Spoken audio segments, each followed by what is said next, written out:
ठीक है।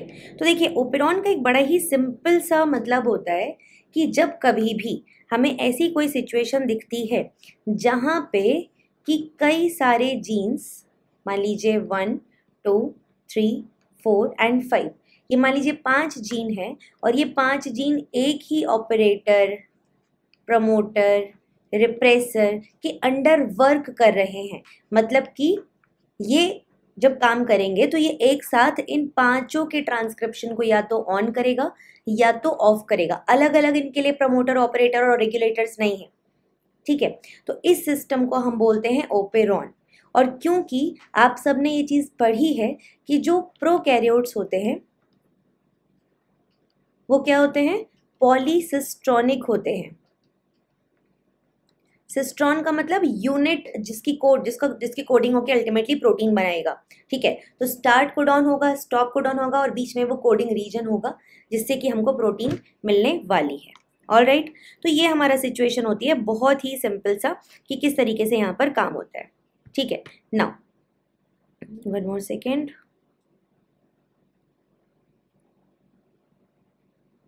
एक सेकेंड बस दीजिए मुझे।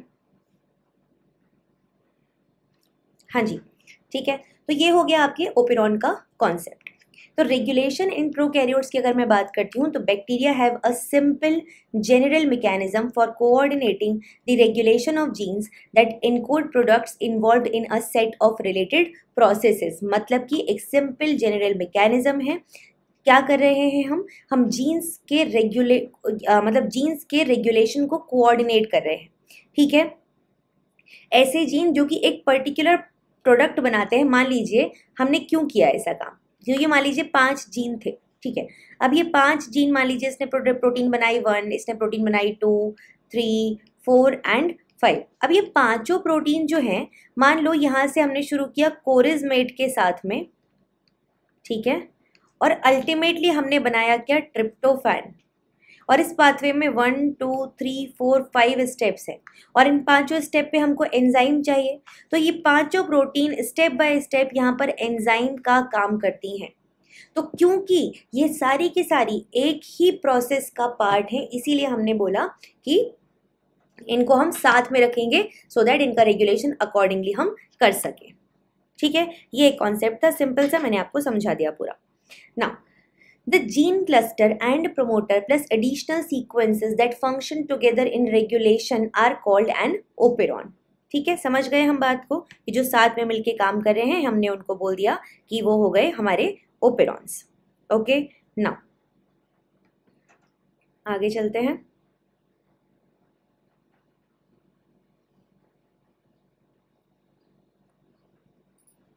हाँ जी, अब लैक ओपेरॉन की जब मैं बात करती हूँ तो पहले मैं आपको ये बताती हूँ कि लैक ओपेरॉन में हमें एग्जैक्टली दिखता क्या क्या है। ठीक है, देखिए लैक ओपेरॉन में पहले तो हमें 3 सिस्ट्रॉन दिखते हैं। ये लैक जी है या जेड बोल सकते हैं, lack Z, lac Y, lac ए। ये 3 जीन्स है या सिस्ट्रॉन्स है जो कि अल्टीमेटली हमको प्रोटीन्स बनवा कर देंगे। डेफिनेटली पहले एमआरएनए बनेगा और उससे फिर प्रोटीन बनेगी, एमआरएनए एंड देन फिर प्रोटीन बनेगी। ठीक है, मैं अच्छी हूँ, आप लोग सब कैसे हैं? ठीक है, नाउ इसके अप स्ट्रीम अगर मैं जा रही हूँ तो मुझे दिखाई दे रहा है कि यहाँ पर कौन प्रेजेंट है, ऑपरेटर प्रेजेंट है। उसके अलावा यहाँ पर एक साइट प्रेजेंट है, स्पेसिफिक साइट, जिसको कि हम बोलते हैं कैप साइट, कैटेबोलाइट एक्टिवेटर प्रोटीन। ये वो साइट है, क्या काम करती है मैं आपको आगे बताऊंगी। ठीक है, लैक आई, आई ये एमआरएनए बनाएगा जो कि एक प्रोटीन बनाएगी और वो प्रोटीन क्या होगी, रिप्रेसर होगी। वो प्रोटीन क्या होगी, रिप्रेसर। और P stands for promoter. Promoter वो रीजन होता है जहां पर आके क्या करता है, जो आरएनए पॉलीमरेज है। बिकॉज हम देखो हम क्या करना चाहते हैं, हम डीएनए से आरएनए बनाना चाहते हैं, आरएनए से प्रोटीन बनाना चाहते हैं। ठीक है, अब ये मान के चलो कि अगर हमें डीएनए से आरएनए बनाना है, उस प्रोसेस को हम बोल रहे हैं ट्रांसक्रिप्शन। ट्रांसक्रिप्शन में जो एंजाइम काम कर रहा है उसको हम बोल रहे हैं आरएनए पॉलीमेरेज। अब ये आरएनए पॉलीमेरेज जो है, ठीक है, वो यहाँ पे बाइंड करेगा इस डीएनए से और फिर इन जीन्स के ट्रांसक्रिप्शन को, मतलब एमआरएनए के बनने को प्रमोट करेगा और अल्टीमेटली फिर एमआरएनए से आपकी बन जाएंगी प्रोटीन्स। ठीक है, नाउ ये जो आरएनए पॉलीमेरेज है, अगर मैं इन जनरल आपको बोलूं कि डीएनए से जब ये बाइंड करता है या फिर प्रमोटर रीजन से जब ये बाइंड करता है स्पेसिफिकली, तो उसको बाइंड करने में कौन मदद करता है? तो आप बोलोगे मैम सिग्मा प्रोटीन करता है। सिग्मा फैक्टर जो है, सिग्मा प्रोटीन नहीं, सिग्मा फैक्टर जो है वो आरएनए पॉलीमेरेज को डीएनए से बाइंड करवाने में हेल्प करता है। इन जनरल हम यही पढ़ते हैं।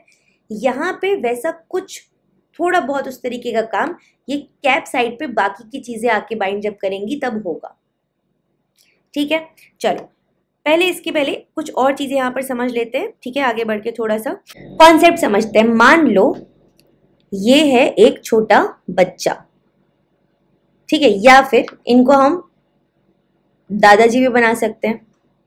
ठीक है, तो आप सभी के घर में दादाजी होंगे, दादाजी नहीं बच्चा ही बनाते हैं। ठीक है, ये है एक छोटा बच्चा, स्मॉल बेबी। ओके, अब आप में से कितने लोग ये जानते हैं इस बात को कि अगर कोई छोटा बच्चा है और उसको हम बोले, मतलब उसको हम कुछ खाने के लिए देते हैं, बहुत ही छोटा बच्चा है, दूध के दांत भी अभी नहीं आए, तो जब उसको कुछ खाने के लिए देते हैं तो एकदम लिक्विड फॉर्म में देते हैं या फिर एकदम बहुत ही उसके छोटे टुकड़े करके देते हैं सो दैट वो आसानी से इनटेक उसको कर पाए। यस, सब जानते होंगे इस बात को। ऐसा तो नहीं होता होगा कि जब छोटा बच्चा है और आप उसको सीधे एकदम ओरियो बिस्किट देना शुरू कर देंगे और वो कट कट करके खा पाएगा। नहीं, नॉट पॉसिबल, राइट। लेकिन हाँ, अब दो पॉसिबिलिटी है। पहली पॉसिबिलिटी कि ओरियो बिस्किट तो नहीं खा सकता, लेकिन ओरियो शेक जरूर पी सकता है बच्चा, पी सकता है, कोई दिक्कत नहीं, because it is a liquid form. छोटा हमने टुकड़ों में उसको तोड़ दिया है, बच्चा आराम से उसको इनटेक कर सकता है। लेकिन अगर मान लो ओरियो शेक उस वक्त नहीं हो घर पे, तो क्या होगा उस केस में? सोच के देखिए, जब ओरियो शेक नहीं होगा घर पे तो बहुत सिंपल बात है, बच्चा जो है एकदम रोएगा जोर जोर से। ये इतना जो हंसता हुआ दिख रहा है वो ऐसा दिखेगा नहीं, एकदम आंसुओं से जोर जोर से रोएगा बच्चा। ठीक है ओके, अरुण मैं शेयर कर दूंगी। ठीक है, समझ गए बात को? तो जो स्मॉल बेबी होगा वो क्या होगा, वो खुद ही मतलब जोर जोर से रोने लगेगा। अब जब रोने लगेगा तो आपको पता चलेगा कि वो उस बच्चे को भूख लगी है। जब बच्चे को भूख लगी है तो आप उसको खाना देना चाहेंगे। खाना क्या है उसका? उसको तो लिक्विड फॉर्म में चाहिए। अब आपके पास में ओरियो बिस्किट तो है बट ओरियो शेक नहीं बना हुआ है, तो डेफिनेटली उसमें कुछ समय लगेगा। ओरियो बिस्किट से ओरियो शेक बनाने में कुछ तो टाइम लगेगा। यस, दूसरी चीज, उसको तोड़ने के लिए, अब ऐसा तो है नहीं कि आपने हाथ से तोड़ तोड़ के उसको खिला दिया, आपको उसको एकदम चूरा करना पड़ेगा, पीसना पड़ेगा। आप चाहे उसको किसी भी तरीके से पीसो या मिक्सी में पीसो, कैसे भी पीसो, राइट। तो उसको आपको क्या करना पड़ेगा, छोटे छोटे टुकड़ों में तोड़ना पड़ेगा। ठीक है, टुकड़ों में तोड़ना पड़ेगा,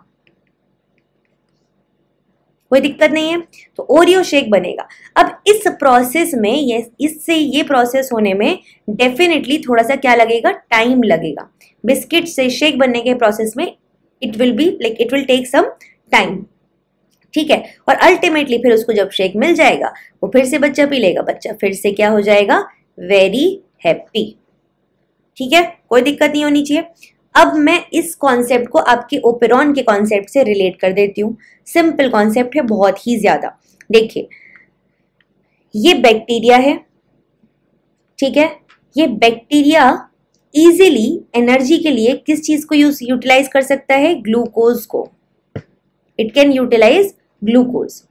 बट जब ग्लूकोज का अमाउंट बहुत कम होगा या फिर एब्सेंट होगा, उस केस में क्या करेगा बैक्टीरिया, उस केस में लैक्टोज को ब्रेक डाउन किया जाएगा। किसमें, ग्लूकोज प्लस गैलेक्टोज में, क्योंकि लैक्टोज इन्हीं में टूटता है, ग्लूकोज और गैलेक्टोज में, और फिर इस ग्लूकोज को यूटिलाइज करेगा बैक्टीरिया।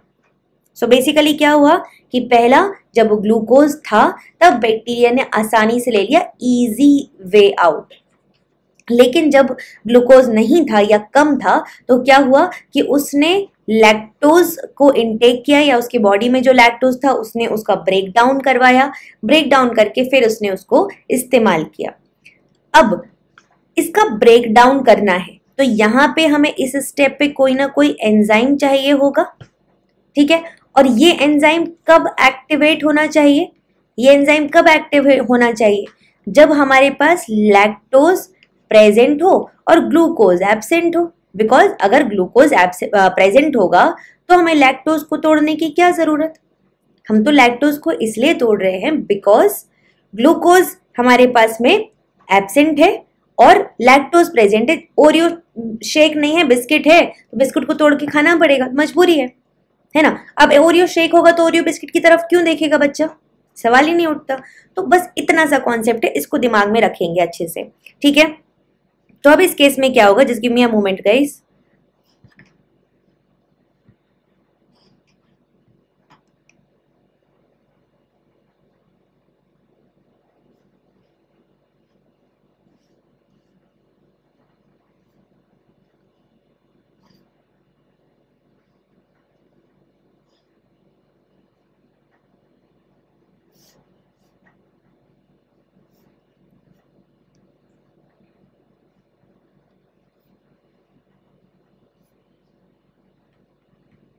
हाँ जी, यस ठीक है।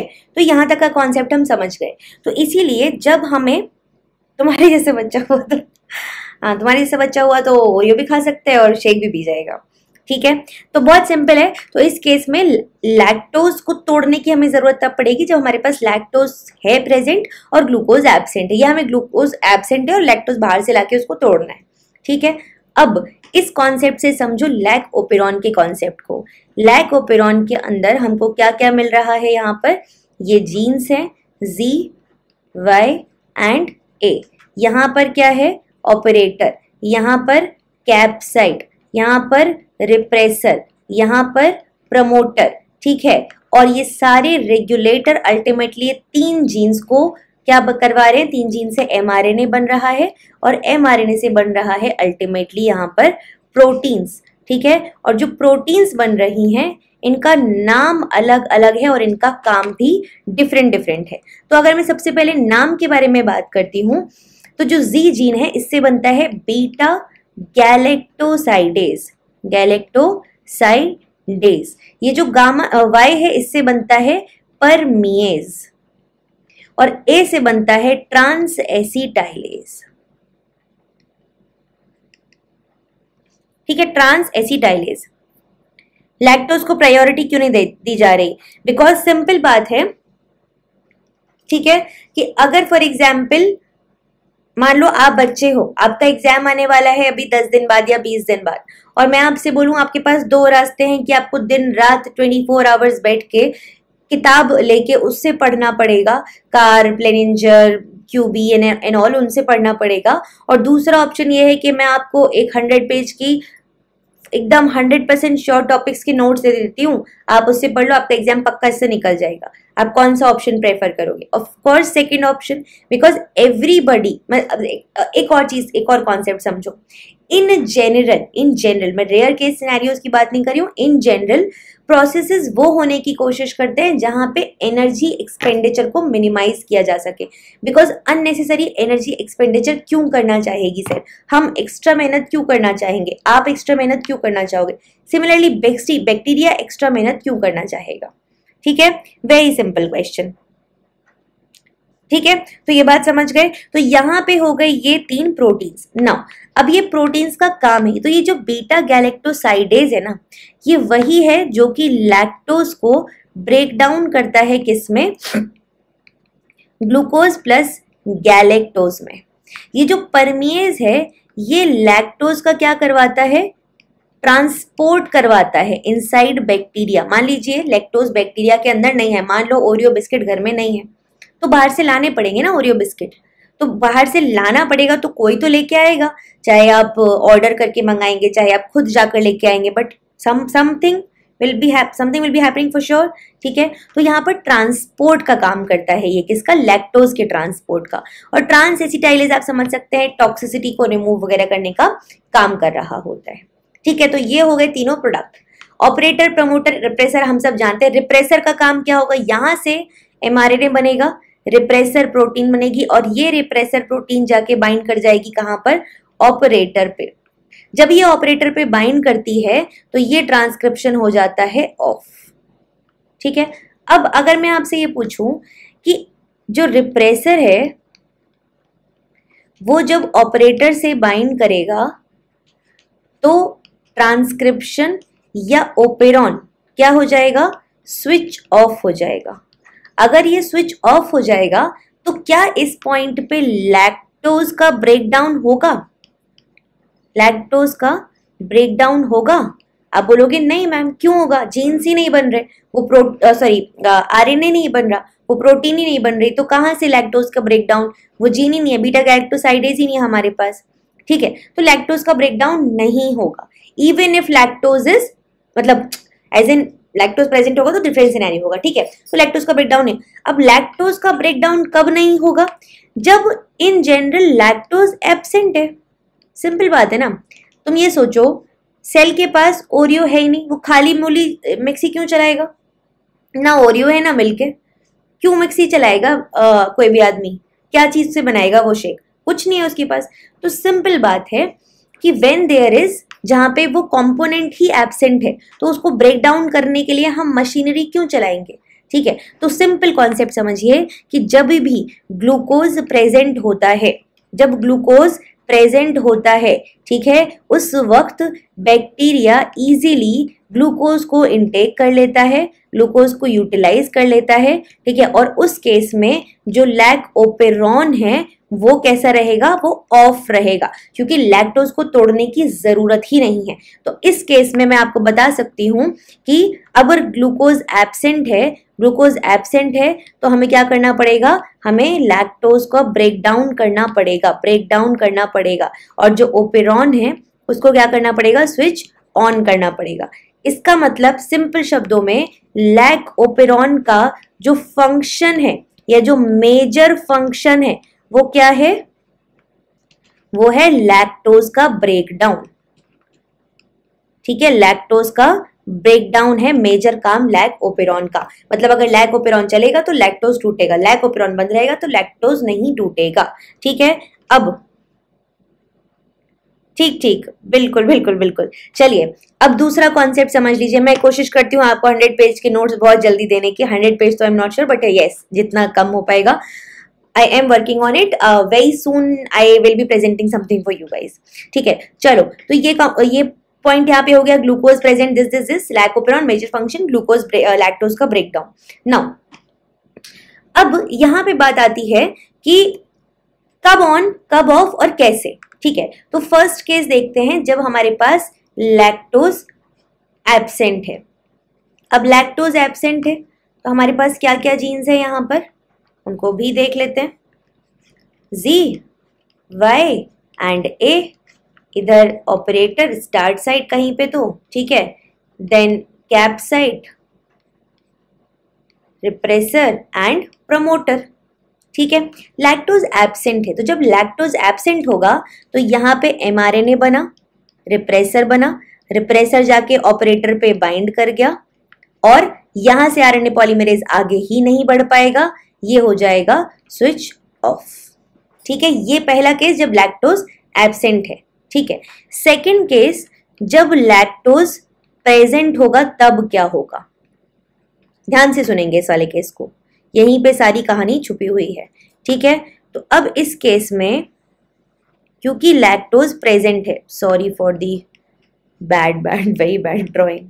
ठीक है, बट ठीक है, कॉन्सेप्ट समझ में आना चाहिए, बाकी फर्क नहीं पड़ता।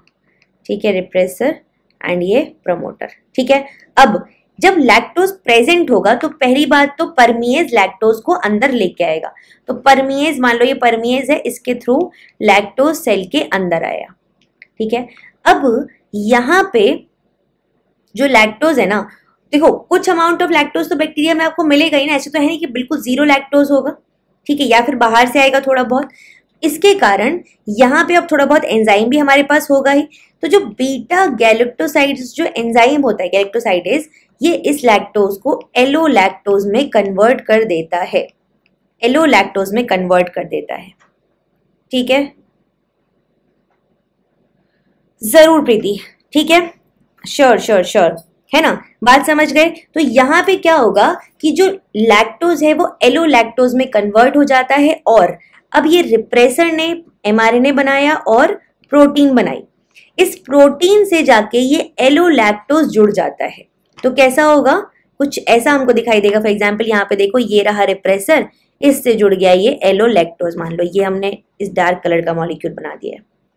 इस केस में ये जाके ऑपरेटर से बाइंड नहीं कर पाएगा, और जब रिप्रेसर ऑपरेटर से बाइंड नहीं कर पाएगा तो ये जो ओपेरॉन है ये क्या हो जाएगा, स्विच ऑन हो जाएगा। समझ गए बात को? बहुत ही सिंपल कॉन्सेप्ट था, वेरी सिंपल कॉन्सेप्ट। कब ऑन होगा, कब ऑफ होगा, क्यों होगा, ये सब जानना जरूरी है। ठीक है ना, यहाँ देख सकते हो आप किस तरीके से ये लैक्टोज है, यहाँ पे बीटा लिंकेज प्रेजेंट है। बीटा गैलेक्टोसाइडेज जो एंजाइम है उसकी प्रेजेंस में ये गैलेक्टोज और ग्लूकोज में कन्वर्ट हो जा रहा है। Lactose operon in of E. coli encodes the enzyme beta galactosidase which hydrolyzes lactose into galactose and glucose. Okay? Now, एक और चीज समझा देती हूँ यहाँ पे आपको। हाँ ठीक है, अभी के लिए इतना ही देख लीजिए। लैक्टोज है ये, और लैक्टोज फिर कन्वर्ट हुआ था एलो लैक्टोज में, जैसे कि मैंने आपको बताया। ठीक है, इसके अलावा एक्स गैल और IPTG, इसकी कहानी हम लेटर ऑन इसी सीरीज में देखेंगे। ठीक है ना, रेगुलेशन पार्ट के बारे में बात करते हैं। रेगुलेशन, अब हम ये जो लैक ओपेरॉन है, ओपेरॉन में मेनली चीजें यही देखते हैं हम, रेगुलेशन कैसे किस तरीके से हो रहा है। ठीक है, तो activity of the promoter that control the expression of lac operon is regulated by two different proteins. दो अलग अलग प्रोटीन है जो कि इस प्रमोटर की एक्टिविटी, जो कि लैक ओपेरॉन को कंट्रोल कर रहा है, उसको रेगुलेट कर रहे हैं। ठीक है, एक होगी जो कि RNA पॉलीमरेज को ट्रांसक्राइब नहीं करने देगी, आगे नहीं बढ़ने देगी, मतलब नेगेटिव कंट्रोल। और दूसरा होगा जो कि RNA पॉलीमरेज को प्रमोटर से स्ट्रांगली बाइंड करवाएगा, मतलब कि positive control.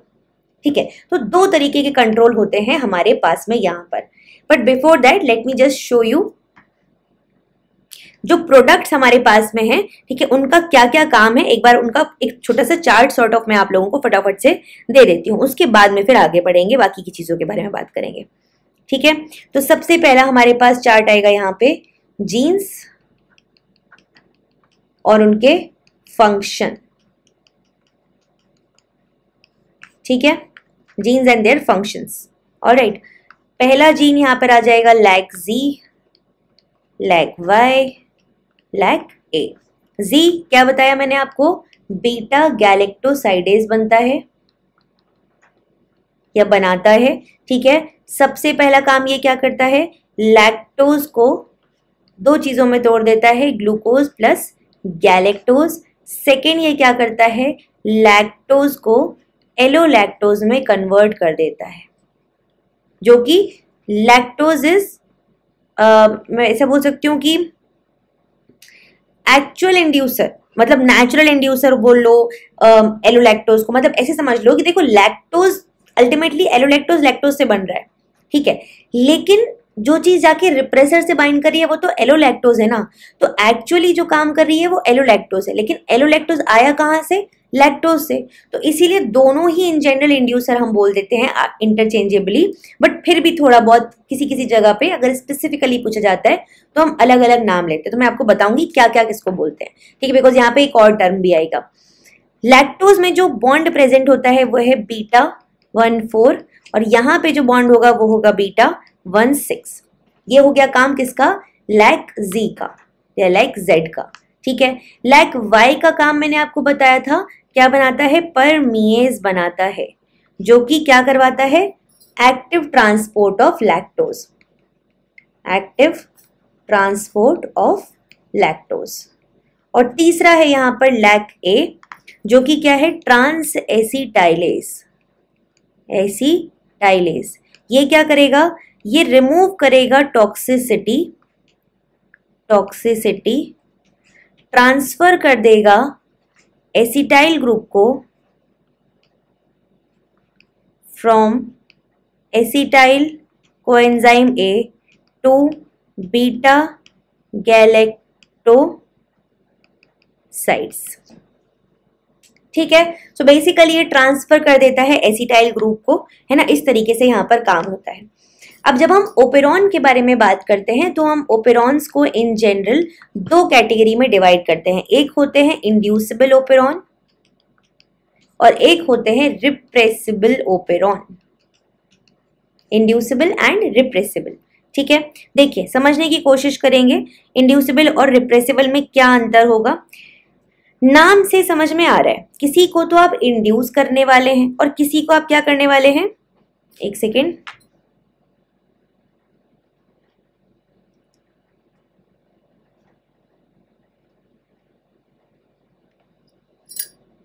No no no no no no Preeti, nothing like that, ठीक है। सी कंफ्यूज मत हो। बीटा गैलेक्टोसाइडेज लैक्टोज को ब्रेक कर रहा है, ठीक है।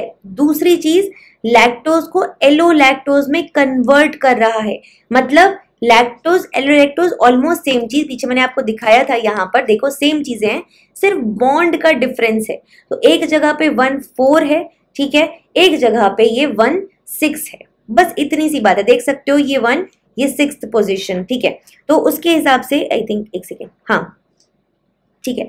तो उसके हिसाब से अगर आप बात करेंगे ना तो बॉन्ड्स का यहाँ पर डिफरेंस आपको देखने के लिए मिलेगा, ठीक है। और बाकी तो समझ में आ ही गया होगा। तो डोंट गेट कंफ्यूज, ये दोनों अलग पॉइंट्स हैं। एक जगह लैक्टोज को तोड़ रहा है, एक जगह लैक्टोज को कन्वर्ट कर रहा है, और ये दोनों ही जगह पे लैक्टोज जो है वो इंड्यूसर की तरह काम करता है। अब what is the meaning of inducer, ये यहाँ पे समझते हैं, ठीक है।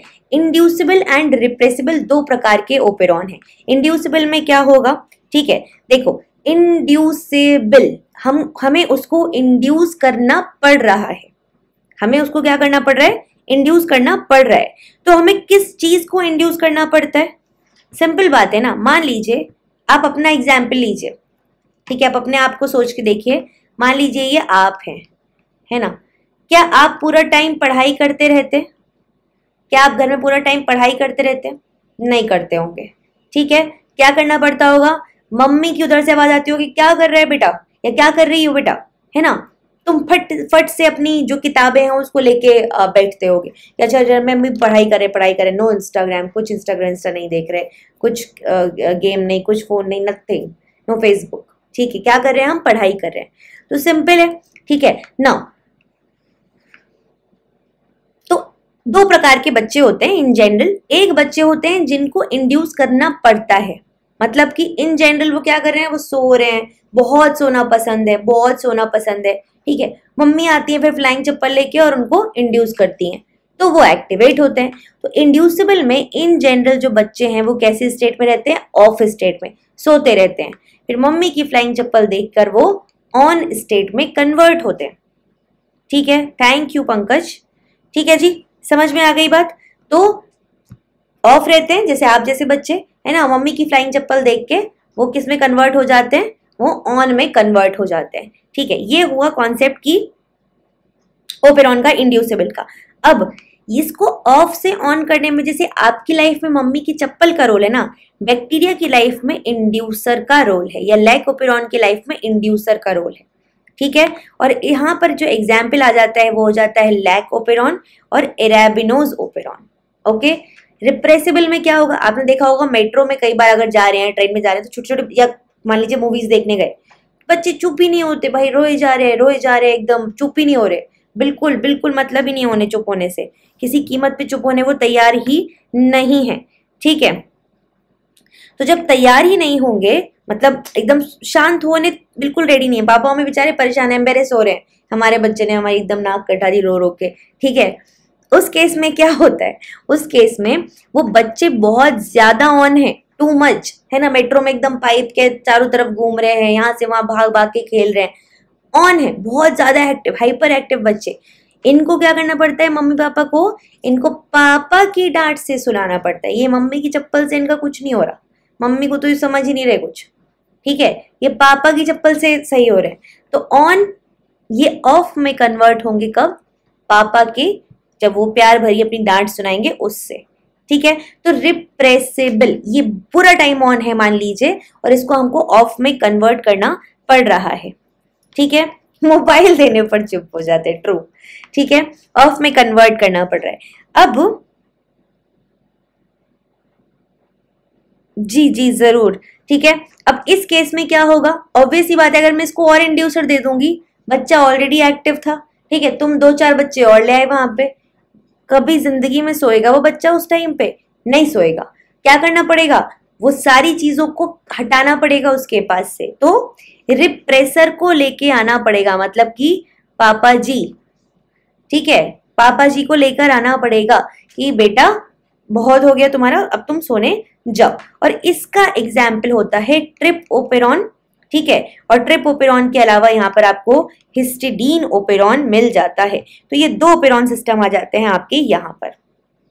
इसके अलावा जो लैक ओपेरॉन है इन जनरल, एक और चीज बता देती हूँ यहीं पे कि लैक ओपेरॉन जो है वो कैटाबोलिक ओपेरॉन है, और जो ट्रिप ओपेरॉन है वो एनाबोलिक ओपेरॉन है। इसका मतलब क्या हुआ, कैटाबोलिक चीजों को हम तोड़ेंगे, लैक्टोज लिया उसको तोड़ दिया, टुकड़े टुकड़े कर दिए, ओरियो से याद रखना। एनाबोलिक हम चीजों को मिला मिला के जोड़ जोड़ के बना रहे हैं। सबसे फर्स्ट स्लाइड पे एग्जांपल दिया था मैंने आपको क्या, कि जहां पे हमने कई सारी चीजें लेकर एक पर्टिकुलर चीज को बनाया, कोरिजमाइड से ट्रिप्टोफैन को बनाया। कब बनाएंगे, जब ट्रिप्टोफैन की कमी होगी, तो इसमें हम चीजों को बना रहे हैं। तो ट्रिप ओपेरॉन हो गया आपका एनाबोलिक ओपेरॉन। तो लास्ट क्लास में हम लोगों ने एक बार समझ लिया था कि कौन कौन से जो मतलब ओपेरॉन क्या होता है, प्रोकैरियोट्स में क्यों पाए जाते हैं, उसके बाद में जो जीन सिस्टम है वो कैसे वर्क करता है, उनके जो रेगुलेटर जीन्स है वो एग्जैक्टली कैसे वर्क करते हैं, हमने वो सब देखा, ठीक है। उसके बाद में हमने समझा कि व्हाट इज़ द रिक्वायरमेंट, मतलब रिक्वायरमेंट क्या है। ग्लूकोज अगर है इन जनरल तो बैक्टीरिया उसको यूटिलाइज कर लेता है, नहीं है तो लैक्टोज की ज़रूरत पड़ती है और उसको ब्रेक डाउन करना होगा, इसीलिए हमको ज़रूरत है यहाँ पर इस लैक ओपेरॉन की। मतलब लैक ओपेरॉन का जो मेजर काम है वो है लैक्टोज को तोड़ के बैक्टीरिया को खाना देना, जब ग्लूकोज एब्सेंट हो तब, ठीक है।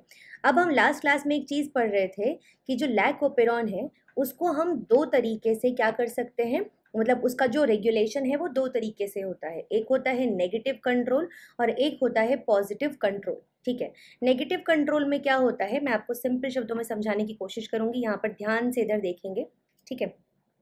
एवरीवन गुड आफ्टरनून बच्चों, everyone good afternoon, very good afternoon, ठीक है। तो लैक ओपेरॉन का जो नेगेटिव कंट्रोल है, अगर हम उसको समझने की कोशिश करेंगे तो आप यहाँ देखिए आपको दिख रहा होगा कि ये जो लैक आई जीन है which is the lac repressor gene, ठीक है। लैक रिप्रेसर जीन से क्या हो रहा है, यहाँ पर रिप्रेसर प्रोटीन का फॉर्मेशन हो रहा है।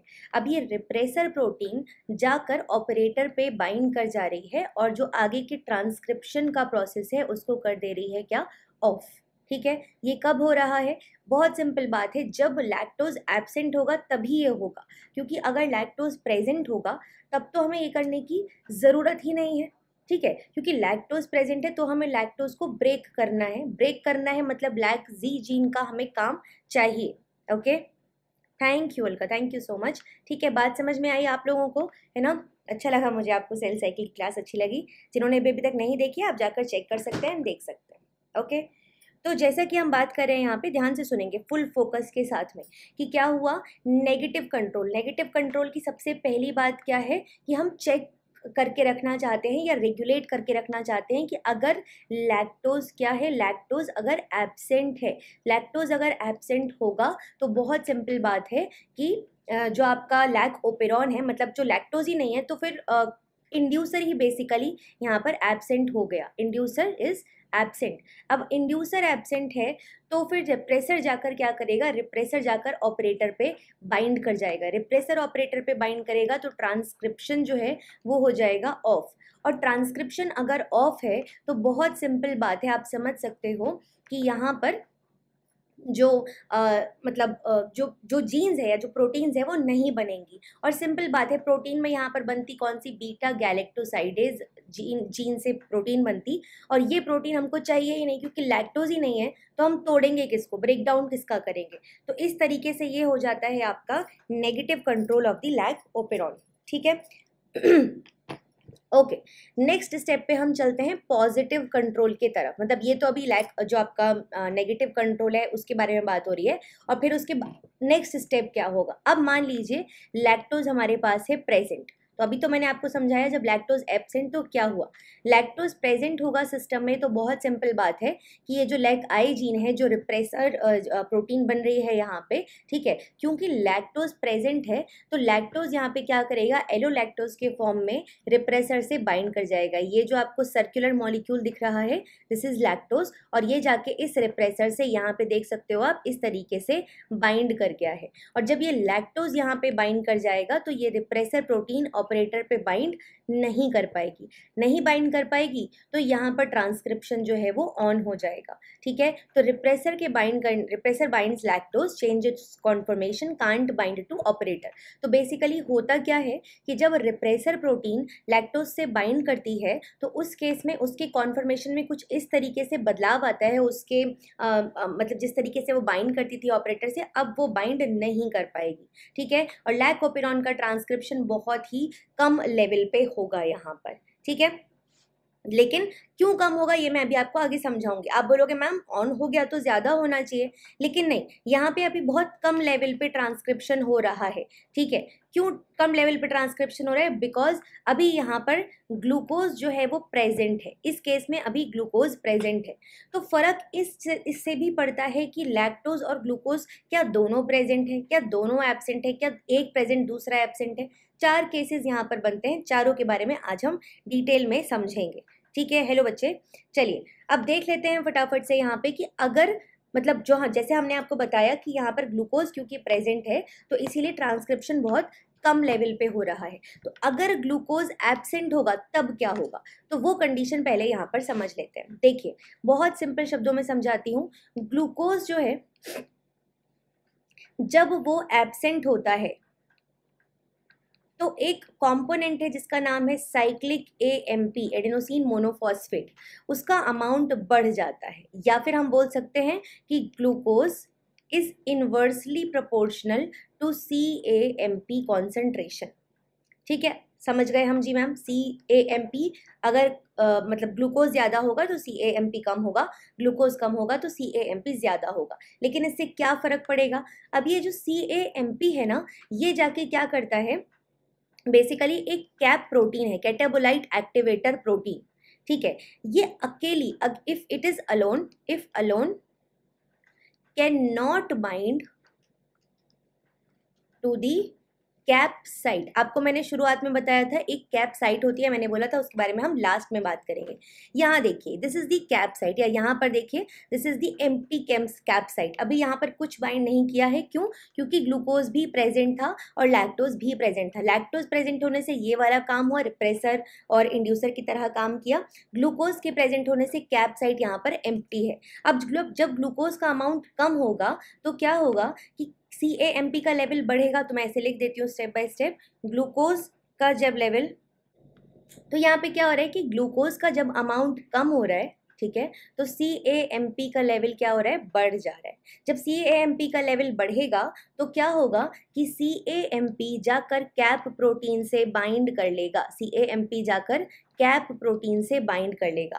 और जब CAMP जाके कैप प्रोटीन से बाइंड करेगा तो बहुत सिंपल बात है कि क्या होगा नेक्स्ट स्टेप पे, कि ये दोनों मिलके अब उस DNA में जो कैप साइट है ना वहाँ पे जाके बाइंड कर सकते हैं। अकेला कैप प्रोटीन नहीं बाइंड कर सकता, अकेला CAMP भी नहीं बाइंड कर सकता। तो इसका कॉन्फर्मेशन कुछ इस तरीके से बदलेगा कैप प्रोटीन का कि यहाँ पर कैप प्रोटीन फिर बाइंड कर लेगा, ठीक है। अब बोलोगे आप मैम तो ये बाइंड करने से क्या फ़र्क पड़ेगा, क्या एग्जैक्टली इससे असर पड़ने वाला है। तो इससे एक बहुत इंपॉर्टेंट चीज़ होती है, अगर आपको याद होगा तो जो RNA पॉलीमरेज है, ठीक है, वो सिग्मा फैक्टर जब वहाँ पर आकर एसोसिएट करता है, मतलब जो कोर एंजाइम है उसमें जब सिग्मा फैक्टर आकर एसोसिएट करता है तो वो RNA पॉलीमरेज की जो प्रमोटर से बाइंडिंग है वो करवाता है, मतलब रिकॉग्निशन करवाता है और स्ट्रॉन्ग बाइंडिंग करवाता है। कहाँ पर, प्रमोटर पे, ठीक है। Otherwise RNA polymerase tend to fall off the DNA, why,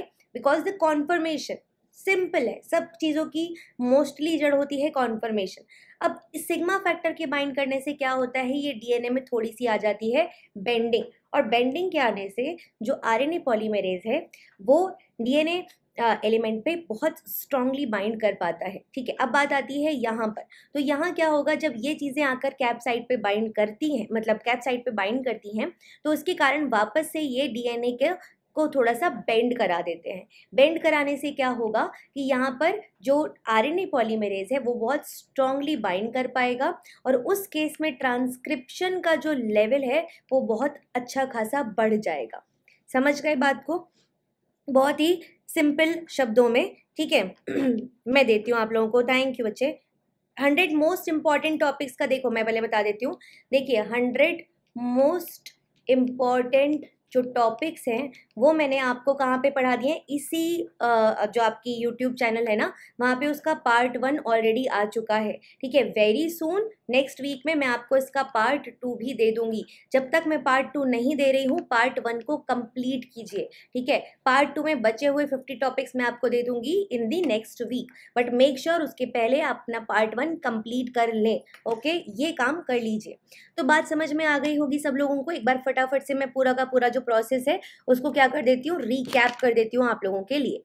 सबसे पहले स्टेप पे क्या हुआ, जब लैक्टोज क्या था, एब्सेंट था। साथ साथ बताते जाओगे। जब लैक्टोज एब्सेंट होगा तो क्या होगा इस केस में, इस केस में जो आपका ट्रांसक्रिप्शन है, ठीक है, ट्रांसक्रिप्शन जो है वो क्या हो जाएगा, ऑफ हो जाएगा, क्योंकि लैक्टोज ही एब्सेंट है। एब्सेंट है तो रिप्रेसर जाके ऑपरेटर से बाइंड कर जाएगा। सेकेंड केस में जब लैक्टोज प्रेजेंट है, ठीक है, तो क्या होगा, तो इस केस में ट्रांसक्रिप्शन हो जाएगा ऑन, और डिपेंडिंग अपॉन ग्लूकोज प्रेजेंट है या एब्सेंट है, ट्रांसक्रिप्शन का लेवल वैसा होगा। तो रिप्रेसर जाकर किससे बाइंड करेगा, एलो लैक्टोज से। ठीक है, और ऑपरेटर से बाइंड नहीं कर पाएगा। थर्ड केस में जब लैक्टोज प्रेजेंट होगा, ठीक है, प्लस ग्लूकोज भी प्रेजेंट होगा, लैक्टोज भी प्रेजेंट है और ग्लूकोज भी प्रेजेंट है, तो क्या होगा कि लैक्टोज की प्रेजेंट होने के कारण ट्रांसक्रिप्शन हो जाएगा ऑन। लेकिन अब स्ट्रॉन्ग ट्रांसक्रिप्शन होगा या कम होगा वो डिपेंड करेगा ग्लूकोज पे। तो क्योंकि ग्लूकोज प्रेजेंट है तो CAMP का लेवल होगा कितना, कम। CAMP का लेवल होगा कम, तो वो कैप साइट से बाइंड नहीं कर पाएगा, नहीं कर पाएगा तो वो कैप प्रोटीन से बाइंड नहीं कर पाएगा, और ये जाके कैप साइट से बाइंड नहीं कर पाएंगे, मतलब ट्रांसक्रिप्शन का लेवल होगा काफ़ी कम। और फोर्थ पॉइंट आता है जहाँ पर लैक्टोज प्रेजेंट है बट ग्लूकोज एब्सेंट है, इस केस में ट्रांसक्रिप्शन तो ऑन होगा, ठीक है, CAMP का लेवल भी ज़्यादा होगा, कैप प्रोटीन से बाइंड करेगा, ये दोनों जाके कैप साइट से बाइंड करेंगे। ठीक है, ये दोनों जाके किससे बाइंड करेंगे, कैप साइट से बाइंड करेंगे, और अल्टीमेटली फिर क्या होगा, यहाँ पर ट्रांसक्रिप्शन ऑन भी होगा और बहुत अच्छे खासी क्वांटिटी में भी होगा ये प्रोसेस। ठीक है मैं देती हूँ आप लोगों को लिंक इसका, मैं टेलीग्राम पे शेयर कर दूंगी। तो जिन्होंने भी अभी तक टेलीग्राम ग्रुप को ज्वाइन नहीं किया है, मेक श्योर कीजिए टेलीग्राम ग्रुप को ज्वाइन कर लीजिए। लाइफ साइंस बाय दीपशिखा, ठीक है, या फिर दीपशिखा गोस्वामी सर्च करेंगे, वहाँ पे आपको ये मिल जाएगा। ओके, नाउ आगे बढ़ते हैं। हमने अब ये वाला कॉन्सेप्ट आपको यहाँ पे दिखाया गया है, ध्यान से सुनेंगे। देखिए, एक एंजाइम होता है जिसका नाम होता है एडिनाइलिल साइक्लेज, एडिनाइल साइक्लेज। ठीक है, ये साइक्लेज मतलब किसी चीज़ को साइक्लिक फॉर्म में कन्वर्ट करने वाला है। तो ये क्या करता है, ये एडिनाइलिल साइक्लेज, ऐसे समझ लो जब तुम्हें सर्दी लगती है, सर्दी का जब मौसम होता है, मान लो तुमने बहुत तेज एसी चला दिया है या तुम पहुँच गए लेह लद्दाख, तो तुम जब सोते हो, या तुमने कभी पेट्स को सोते देखा होगा, तो ऐसे गुड़ी मुड़ी होके सो जाते हैं, पूरा ऐसे सर्कुलर फॉर्म में होके। क्यों क्यों जाते सर्कुलराइज्ड, बिकॉज यू नो कि सरफेस एरिया को कम करना है, ठंडा कम लगे। ठीक है, तो अब इस केस में ये जो AC है, तो AC क्या करता है, साइकिलिक बना देता है। याद करने की ट्रिक है। तो क्या होगा कि ये जो एंजाइम है AC, ये ATP को CAMP में, इसकी साइक्लिक फॉर्म में कन्वर्ट कर देता है। ठीक है, और ये AC कब एक्टिवेट होता है, जब ग्लूकोज का लेवल कम होता है। जब ग्लूकोज कम होता है ये AC एक्टिवेट हो जाता है और ATP को CAMP में कन्वर्ट कर देता है। अब देखो ध्यान से, यहाँ पर ये इनएक्टिव एडिनाइल साइक्लेज इस वक्त है। ठीक है, एडिनाइल साइक्लेज इनएक्टिव है एंजाइम। नाउ यहाँ पर ग्लूकोज का लेवल जब ज़्यादा है तो ये इनएक्टिव है, जब ग्लूकोज का लेवल कम हुआ तो ये एक्टिव फॉर्म ऑफ एडिनाइल साइक्लेज में कन्वर्ट हो गया। अब ATP कन्वर्ट हो गया है यहाँ पर किसमें, CAMP में। ठीक है, AC क्या करेगा, ATP को CAMP में कन्वर्ट करवा देगा। इधर है इनएक्टिव कैटाबोलाइट एक्टिवेटर प्रोटीन, जिसको कि मैं कैप प्रोटीन बोल रही हूँ इतनी देर से। अब ये प्रोटीन इस वक्त इनएक्टिव है, ये जाके बाइंड नहीं कर सकती अकेले कैप्साइड से, लेकिन जब CAMP यहाँ पर आएगा तो ये इसके साथ इंटरैक्शन करेंगे और ये दोनों जाके फिर यहाँ पर बाइंड कर जाएंगे, ठीक है। साथ ही साथ क्योंकि यहाँ पर लैक्टोज भी प्रेजेंट है तो लैक आइजीन रिप्रेसर तो बनाएगा, लेकिन लैक्टोज से जुड़ के वो इंड्यूस हो जाएगा और वहाँ पर ये जाके ऑपरेटर से बाइंड नहीं करेगा, तो ट्रांसक्रिप्शन ऑन होगा। और क्योंकि कैप साइट पे यहाँ ये सब चीज़ें आके बाइंड की है तो ट्रांसक्रिप्शन बहुत कैसा होगा, स्ट्रॉन्ग, तो बहुत हाई लेवल पे लैक ओपेरॉन का ट्रांसक्रिप्शन यहाँ पे होगा, ठीक है, वेरी हाई लेवल। समझ गए बात को, ठीक है। बहुत सिंपल शब्दों में मैंने आपको पूरा का पूरा कॉन्सेप्ट समझा दिया है नेगेटिव और पॉजिटिव रेगुलेशन का। तो नेगेटिव रेगुलेशन में हमने क्या देखा कि किस तरीके से लैक्टोज का प्रेजेंस और लैक्टोज के एब्सेंस से जो रिप्रेसर प्रोटीन है उस पर इफेक्ट पड़ता है। और हमने जो पॉजिटिव कंट्रोल है उसमें कैसे देखा कि ग्लूकोज के प्रेजेंस और ग्लूकोज के एब्सेंस से किस तरीके से कैप प्रोटीन पे फर्क पड़ता है और CAMP पे फर्क पड़ता है, ठीक है। नाउ क्वेश्चन जो आते हैं वो आपके सामने मैं थोड़े से रख रही हूँ, आज थोड़े से क्वेश्चंस कर लेते हैं, उसके बाद में फिर आगे बढ़ेंगे। यस, पहला क्वेश्चन आप लोगों के सामने, फटाफट से पढ़ लीजिए एवरीवन।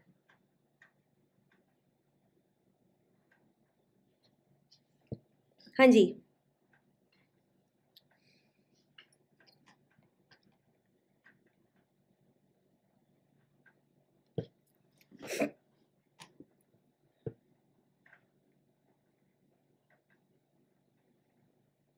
फटाफट बताना शुरू कीजिए इस क्वेश्चन का आंसर।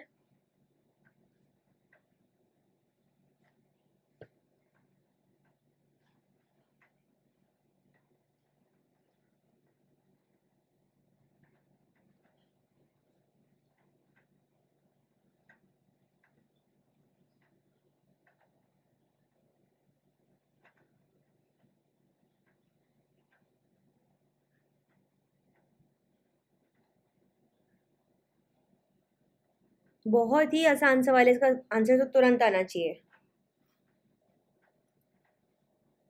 ओके, पंकज का आंसर है बी, प्रीति 3, अरोड़ा परम C। Okay, very good. जिनका भी आंसर ऑप्शन नंबर 3 है, वेरी गुड। क्योंकि अगर इंड्यूसर जाकर रिप्रेसर से बाइंड करेगा तो कि किस चीज़ को रोकेगा, तो मैंने आपको क्या बताया था कि यहाँ से रिप्रेसर प्रोटीन बनी, इंड्यूसर मतलब कि लैक्टोज, ये जाके जब एक दूसरे से बाइंड करेंगे तो ये रिप्रेसर प्रोटीन, इससे जुड़ गया ये कौन, आपका इंड्यूसर, तो ये क्या जाके ऑपरेटर से बाइंड करेगा, नहीं करेगा, तो it prevents binding of repressor to operator. Option 3 is the correct answer, ठीक है। Malik, Shwetalina, Alka, very good. जिन्होंने भी करेक्ट आंसर दिया है बहुत बढ़िया। नेक्स्ट क्वेश्चन की तरफ चलते हैं, फटाफट पढ़ लीजिए।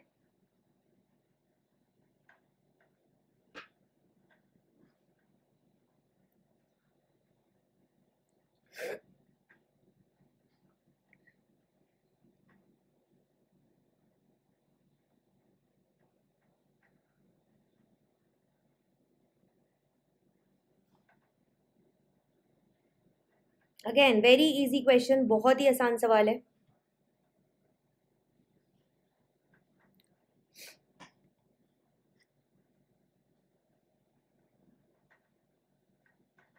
मलिक 2, परम 1, ओके, ध्यान से पढ़ो, ध्यान से। प्रीति 2, ओके, अलका 1। जो भी बच्चे इधर उधर के आंसर दे रहे हैं तो कुछ तो गड़बड़ कर रहे हो तुम, कुछ तो मतलब सही से नहीं पढ़ रहे हो ध्यान से। अनामिका 2, पंकज 2, प्रियल 2, श्वेतालीना 2, वेरी गुड, बहुत बढ़िया। हेमा 2, बहुत बढ़िया। चलो, तो लैक ओपेरॉन में अगर लैक रिप्रेसर बाइंड कर रहा है to the operator, it will lead to, मतलब क्या बोल रहे, रिप्रेसर ऑपरेटर से बाइंड कर गया तो कर गया, तो बहुत सिंपल बात है कि वो RNA पॉलीमरेज को आगे नहीं बढ़ने देगा। और जब RNA पॉलीमरेज ही आगे नहीं बढ़ेगा तो ट्रांसक्रिप्शन कहाँ से होगा, तो ट्रांसक्रिप्शन विल स्विच ऑफ, ठीक है। तो option 2 is the correct answer, बहुत बढ़िया। ट्रिप्टोफैन ऑपेरॉन भी करवा दूं, जरूर करवा दूंगी, डोंट वरी, ठीक है। चलो, अब ये नेक्स्ट क्वेश्चन है, लेकिन इसको करने के लिए ना पहले मैं आपको एक छोटा सा चार्ट दिखा देती हूँ, है ना, और फिर हम वहाँ पे इसके बारे में बात कर लेंगे। एक तो इस चार्ट के हिसाब से पहले हम यहाँ पर लिखेंगे कार्बोहाइड्रेट्स, ठीक है। इस चार्ट को हो सके तो स्क्रीनशॉट ले लेना, या तो मैं शेयर कर दूंगी फिर PDF इसका, ठीक है। यहाँ पर जो आपकी कैप प्रोटीन है, ठीक है, उसके बारे में, इसके अलावा जो मतलब CAMP and cap, basically CAMP and cap, ठीक है। यहाँ पर रिप्रेसर के बारे में कि एक्टिव होगा कि नहीं होगा या उसका क्या होगा, फिर आरएनए पॉलीमेरेज की बाइंडिंग किस तरीके से होगी, ठीक है। उसके बाद में फिर लैक ओपेरॉन चलेगा या नहीं चलेगा, कम चलेगा या ज़्यादा चलेगा। तो पहले हम यहाँ लिख लेते हैं 4 केसेस, अगर ग्लूकोज प्रेजेंट है और लैक्टोज भी प्रेजेंट है, अगर ग्लूकोज एब्सेंट है और लैक्टोज प्रेजेंट है, अगर ग्लूकोज एब्सेंट है और लैक्टोज भी एब्सेंट है, और अगर ग्लूकोज एक्चुअली थोड़ा सा जगह दे के लिखती हूँ उसको,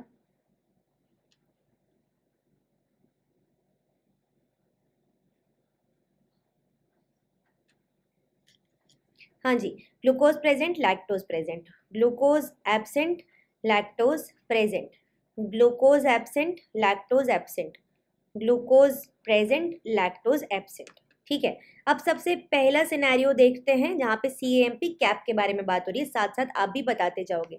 अगर ग्लूकोज प्रेजेंट होगा तो क्या होगा, आप मुझे बताओ, CAMP का फॉर्मेशन होगा क्या, नहीं होगा। तो CAMP का लेवल हो जाएगा कम और इसीलिए कैप प्रोटीन भी कैसी रहेगी, इनएक्टिव, ठीक है। पहले इसके बारे में बात कर लेते हैं। फिर यहाँ पे ग्लूकोज एब्सेंट है तो CAMP का लेवल होगा ज़्यादा और कैप प्रोटीन हो जाएगी एक्टिवेट, ठीक है। फिर अगर हम यहाँ पे बात, या एक्टिवेट हो जाएगी, है ना।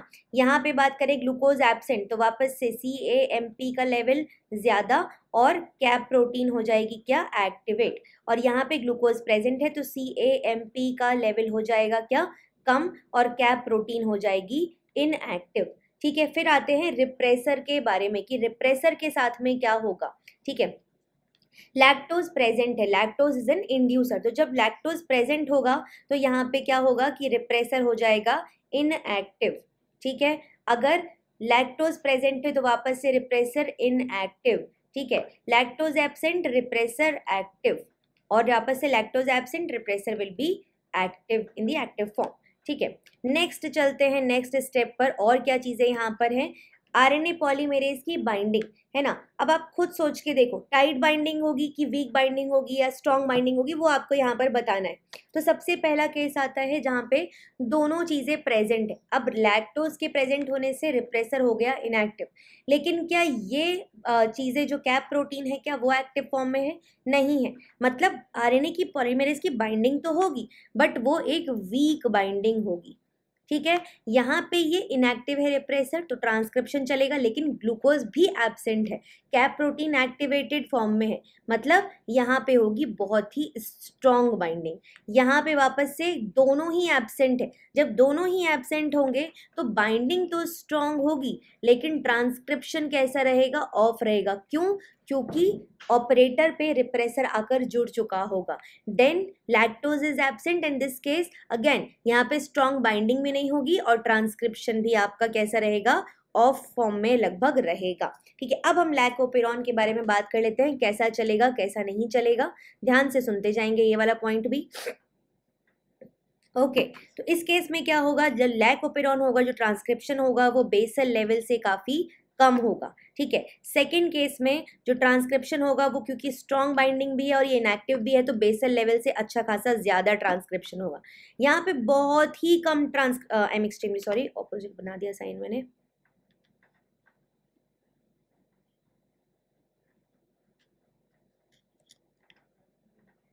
जी। तो यहाँ पे ट्रांसक्रिप्शन बेसल लेवल से बहुत ही कम होगा वापस से, और यहाँ पे ट्रांसक्रिप्शन जो है वो लगभग ऑफ रहेगा। तो ये 4 पॉइंट्स आते हैं जिनके बारे में आपको एकदम क्लियरली पता होना चाहिए कि ये सिनेरियो यहाँ पे चलता है, ठीक है। समझ में आ गया सबको? हाँ बेटा, ठीक है, समझ में आ गया, क्लियर एवरीवन? बहुत अच्छे से पूरा का पूरा चार्ट आप लोग समझ गए होंगे, इसको ध्यान रखना। अब हमारा जो नेक्स्ट क्वेश्चन है उसको हम फटाफट से देख लेते हैं यहाँ पर। In E coli lac operon is positively as well as negatively regulated, मतलब कि जो ई कोलाई है वहाँ पर जो लैकोपेरॉन है उसका पॉजिटिव रेगुलेशन भी हो रहा है और नेगेटिव रेगुलेशन भी हो रहा है। ये चीज़ क्या सजेस्ट करती है, ये चीज़ एग्जैक्टली क्या सजेस्ट करती है, ठीक है। तो पहला ये सजेस्ट कर रही है कि E coli rely only on glucose for energy, E coli rely only on lactose for energy, ठीक है।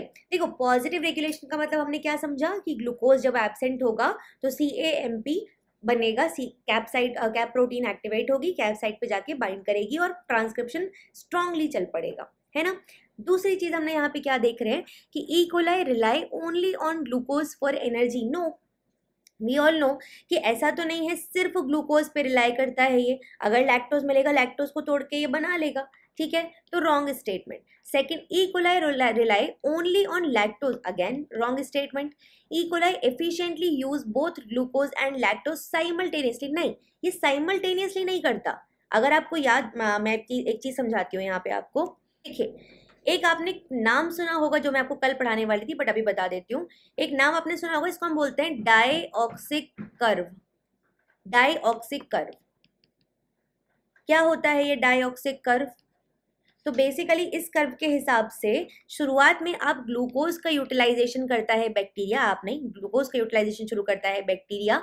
और फिर जैसे आपको बताया था ओरियो और ओरियो शेक का एग्जाम्पल, तो मान लीजिए ओरियो प्रेजेंट है, ठीक है, सॉरी ओरियो शेक प्रेजेंट है, तो पहले तो बच्चे ने फटाफट से ओरियो शेक पी लिया। अब ओरियो शेक नहीं है ओरियो, तो उसने चिल्लाना शुरू किया, मम्मी फट से जाकर या पापा फट से जाके क्या लेके आए, ओरियो लेकर आए, और ओरियो बिस्किट यहाँ पर उनको मिला, प्लस उसने उससे फिर शेक बनाया, तो कुछ तो टाइम लगेगा ना। तो ये वो टाइम है जो लग रहा है, और उसके बाद फिर से ग्रोथ और ज़्यादा बढ़ेगी। ठीक है।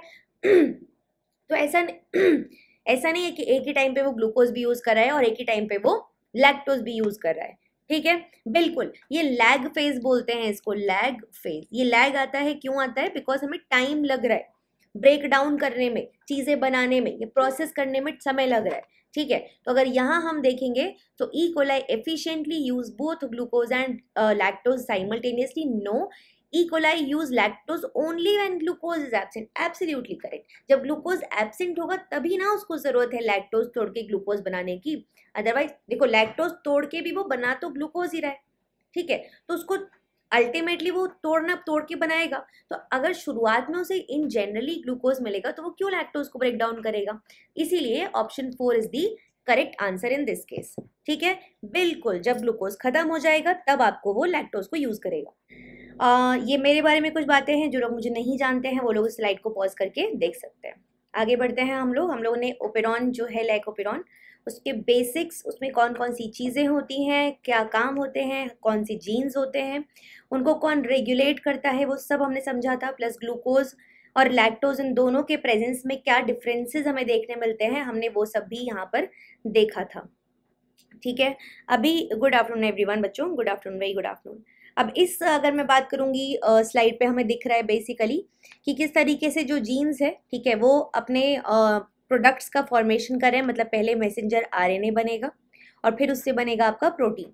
और यहाँ पर किस तरीके से जो सीएपी प्रोटीन है और जो मतलब कैप प्रोटीन और सीएएमपी, उसका इंटरेक्शन होकर किस तरीके से आरएनए पॉलीमरेज को मदद मिलती है, वो आपको यहाँ पर बता दिया गया है, जो हम ऑलरेडी देख चुके हैं लास्ट क्लास में, ठीक है। यहाँ पे एक और चीज़ आपको बताई गई है कि अगर ब्लैक प्रोटीन मतलब का लेवल जो है वो बहुत ही कम है, या फिर अगर हम बोलेंगे लैक्टोज का लेवल कम है, ठीक है, तो किस तरीके से जो इनहिबिटर जीन है वो जाके ऑपरेटर पे बाइंड कर जाता है और कुछ भी एक्टिवली चीज़ें नहीं बनती है ना, या वेरी लो लेवल है तो अकॉर्डिंगली चीज़ें होती हैं, है ना, very low level of mRNA। Similarly glucose जो है वो इस परमिएज को भी क्या करता है, इनहिबिट करता है। परमिएज कौन था? जो कि लैक्टोज को बैक्टीरिया के अंदर लेकर आता था, ठीक है। ये जो आरएनए पॉलीमरेज है ये जाके बाइंड नहीं कर पाता ऑपरेटर से, एंड अकॉर्डिंगली चीज़ें होती है। सिमिलरली अगर ग्लूकोज प्रेजेंट है तो वो इसको भी इनहिबिट करता है, इसके फॉर्मेशन को भी, ओके, ये सब हमने देखा था। नाउ यहाँ पे आपको बेसिकली वही बताया गया है कि ओपेरॉन क्या है, cluster of coordinately regulated jeans है, ठीक है। इसके अलावा नेगेटिव कंट्रोल, पॉजिटिव कंट्रोल आपको जो मैं पढ़ा चुकी हूँ वो दिखाया गया है यहाँ पर भी, और पीछे भी हमने वही सब चीज़ें देखी थी, ठीक है। अब हम ये देख लेते हैं कि जो लैकोपेरॉन है आपका, ठीक है, उसमें अगर थोड़ा डिफरेंट टाइप की चीज़ें हो तो कैसा वहाँ पर काम होगा, है ना। फॉर एग्जाम्पल अगर हम एक second, just give me a moment guys. Okay, ये डायग्राम में बेसिकली वही दिखाया गया कि कैसे जो कैप प्रोटीन है सीएएमपी और डीएनए से बाइंड करके उसको थोड़ा सा बेंड करा देते हैं, ठीक है। आगे अब हम चलते हैं मीरो डिप्लॉयड वाली सिचुएशंस को समझने। तो सबसे पहले ये वाली कंडीशन आती है हमारे सामने पार्शियल डिप्लॉयड सेल्स की, ओके। मैं पीडीएफ सेंड कर दूंगी आप लोगों को, don't worry, okay, don't worry. Now यहाँ देखिए, ये आपकी पार्शियल डिप्लॉयड सेल है। क्या कंडीशन बन रही है यहाँ पे? पहली कंडीशन ये बन रही है, ठीक है, कि वाइल्ड टाइप आपका क्रोमोसोम है यहाँ पर, मतलब कुछ भी म्यूटेशन नहीं है किसी भी जगह पर, यहाँ पर म्यूटेशन प्रेजेंट है। म्यूटेशन प्रेजेंट है तो किस तरीके का म्यूटेशन है कि जो रिप्रेसर है वो एक्टिवली नहीं बन पा रहा या एक्टिव नहीं है, ठीक है। तो जब रिप्रेसर नहीं बनेगा तो वो डेफिनेटली जाके ऑपरेटर से बाइंड नहीं कर पाएगा, है ना। तो इस केस में ट्रांसक्रिप्शन क्या होना चाहिए, ऑन आइडियली, और इस केस में ट्रांसक्रिप्शन होना चाहिए ऑफ आइडियली। लेकिन अगर हम इसको मीरो डिप्लॉयड कंडीशन या पार्शियली डिप्लॉयड सेल के अंदर देखते हैं जहाँ पे ये दोनों एक साथ में प्रेजेंट है, अगर ये इंडिपेंडेंटली प्रेजेंट होते तो ऑन और ऑफ इस तरीके से होता, बट क्योंकि इनको हमने साथ में रखा है तो क्या होता है कि यहाँ से जो रिप्रेसर प्रोटीन बनती है ये जाके इस वाले डीएनए एलिमेंट के ऑपरेटर से तो बाइंड कर ही पाती है, साथ ही साथ जो दूसरा एलिमेंट है उसके ऑपरेटर से भी ये बाइंड कर जाती है।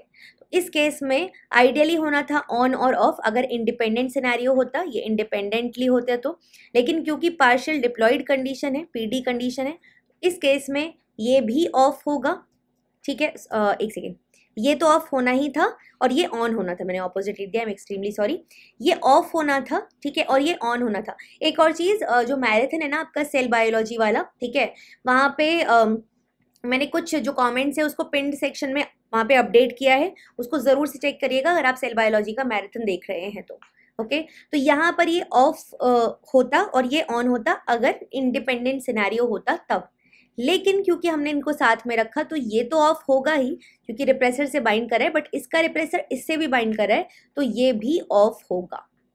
तो ये हो जाता है फर्स्ट पार्शियल डिप्लॉयड कंडीशन जहाँ पर कि एक के रिप्रेसर में म्यूटेशन प्रेजेंट है, ठीक है। अब हम चलते हैं सेकेंड कंडीशन की तरफ, वहां पर हमें क्या देखने मिलेगा, यहाँ देख सकते हैं, यहाँ पर म्यूटेंट क्रोमोसोम है जहाँ पर कि ऑपरेटर कॉन्स्टिट्यूटिव म्यूटेशन शो कर रहा है। कॉन्स्टिट्यूटिव का मतलब होता है कि लगातार, ठीक है। तो इस केस में ऑपरेटर जो है वो कॉन्स्टिट्यूटिवली अपने आप को बेसिकली आप ऐसे समझ सकते हैं कि वो इनहिबिट नहीं होगा, सिंपल शब्दों में उसको आप इनहिबिट नहीं कर सकते। रिप्रेसर प्रेजेंट हो, रिप्रेसर प्रेजेंट ना हो, दोनों ही केस में ऑपरेटर अपना काम करता रहेगा। ऑपरेटर से जाके रिप्रेसर बाइंड नहीं कर पाएगा, उसको इनहिबिट या उसको रिप्रेस वो नहीं कर पाएगा, ठीक है। तो अब इस केस में क्या हुआ, यहाँ पे जो प्रोटीन्स है उनका फॉर्मेशन हुआ, मतलब रिप्रेसर प्रोटीन का, ये जाकर ऑपरेटर से बाइंड नहीं कर पाएगी, उसको इनहिबिट नहीं कर पाएगी, और जब ये उसको इनहिबिट नहीं कर पाएगी तो बहुत सिंपल बात है कि क्या होगा कि यहाँ से जो प्रोटीन्स हैं उनका फॉर्मेशन होगा, मतलब कि ये जो ओपेरॉन है ये ऑन रहेगा।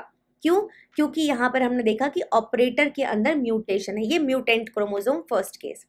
सेकेंड, वाइल्ड टाइप क्रोमोसोम हमें यहाँ पे मिल रहा है जहाँ पे कि ऑपरेटर नॉर्मल है, तो जब रिप्रेसर बना तो ये ऑपरेटर से जाके बाइंड कर गया और यहाँ पे ट्रांसक्रिप्शन ऑफ हो गया, ठीक है। लेकिन जैसा मैंने आपको पिछले केस में बताया था कि अगर हम दोनों को साथ में रख रहे हैं तो ये रिप्रेसर जाके ऑपरेटर से बाइंड कर जा रहा है, तो क्या ये वाली सिचुएशन हमें इस सिनेरियो में भी देखने मिल सकती है। तो देखो रिप्रेसर ने कोशिश तो की, ऐसा नहीं है कि रिप्रेसर ने कोशिश नहीं की, इसके वाले रिप्रेसर ने भी कोशिश की, इसका तो खुद का रिप्रेसर प्रोटीन था, और जो वाइल्ड टाइप से रिप्रेसर प्रोटीन बन के आ रही थी उसने भी कोशिश की कि इसको जाके इनहिबिट कर सके, बट क्योंकि ऑपरेटर के अंदर बेसिकली होता कैसे समझो, रिप्रेसर एक प्रोटीन है, ऑपरेटर एक डीएनए एलिमेंट, उन दोनों के बाइंड करने के लिए ना कोई पर्टिकुलर सीक्वेंस होते होंगे जहाँ पे वो जाके बाइंड कर रहे हैं। अब उस तुमने सीक्वेंस में ही म्यूटेशन कर दिया, मान लो तुम्हारा कोई दोस्त है, ठीक है, तुमने उसको बोला कि, या तुम उसको अभी आज तक मिले नहीं, बचपन में मिले थे एकदम, अब तुम बड़े हो के उससे मिलने वाले हो, और तुमने उसको बोला कि हम इस जगह पर मिलेंगे, ठीक है, तो ब्लू कलर की टी शर्ट पहन के आना, ठीक है, मान लीजिए आपने उसको ये बात बोल दी।